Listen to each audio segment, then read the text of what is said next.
महाराष्ट्र के लोगों ने लोकतंत्र को हराया है। अरे भाई वो उनकी तरफ से बयानबाजी चलती रहेगी, लेकिन पंकज जी ये बताइए, पंकज जी ये बताइए, परजीवी आपने सुना ही होगा प्रधानमंत्री ने कल जिस तरीके से कटघरे में खड़ा किया है कांग्रेस को कि ऐसी पार्टी है जिसने खुद ही को खत्म कर दिया, एक विशेष परिवार को आगे बढ़ाने के चक्कर में पूरी पार्टी खत्म कर दी है।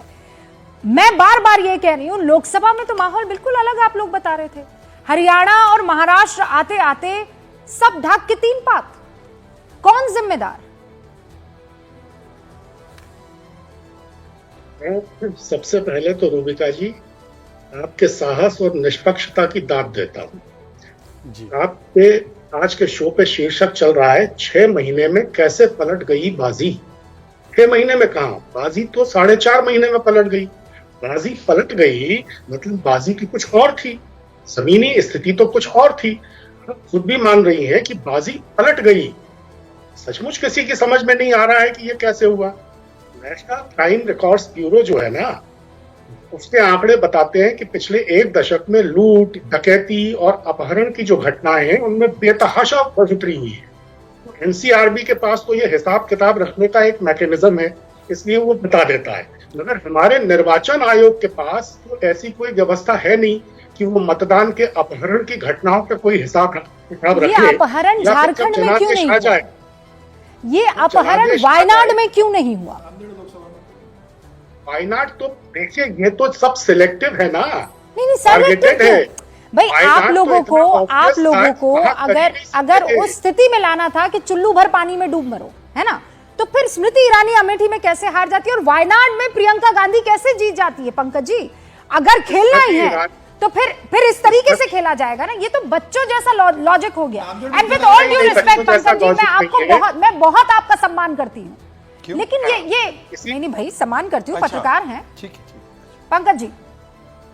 नहीं, अगर शहजाद पूनावाला को आपत्ति हो सकती है आपके सम्मान पर, मैं भी आपका बहुत सम्मान करता हूँ। शहजाद पूनावाला का भी बहुत की बात हो रही थी तो मैंने बोला अच्छा। मैं ये कहना चाहता हूँ कि महाराष्ट्र में जो सुनामी लाई गई है उसकी कोई झलक चुनावों के दौरान जमीन पर कहीं किसी को दिखाई दे रही थी? फिर रूबिका जी, क्या आपको ऐसा लग रहा था कि ऐसी कोई लहर है? ऐसी कोई लहर है? कारण है, इसका कारण बताओ एक लाइन में। मीडिया के धुरंधरों तक तो नहीं दिखी, सिर्फ शहजाद में कारण बताओ इसका। और जब कल दोपहर टोपी से खरगोश निकाल के बाहर रख दिया तो सबको दिखने लगी। इसका एक लाइन में कारण बताता हूँ। नहीं पंकज जी, एक लाइन में, एक ही लाइन लगेगी।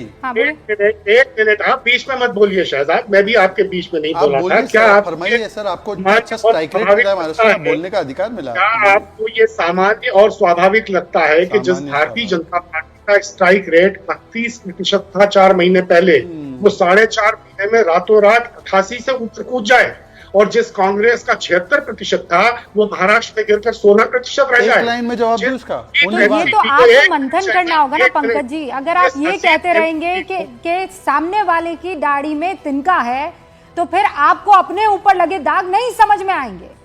आप ये क्यों नहीं समझ रहे कि आत्म मंथन और चिंतन का वक्त आ गया है कि आपको इतनी स्पीड मिली थी, एक्सेलरेशन मिला था, और आपने ऐसा क्या गड़बड़ कर दिया कि फिर आपको जनता ने नकार दिया सिरे से?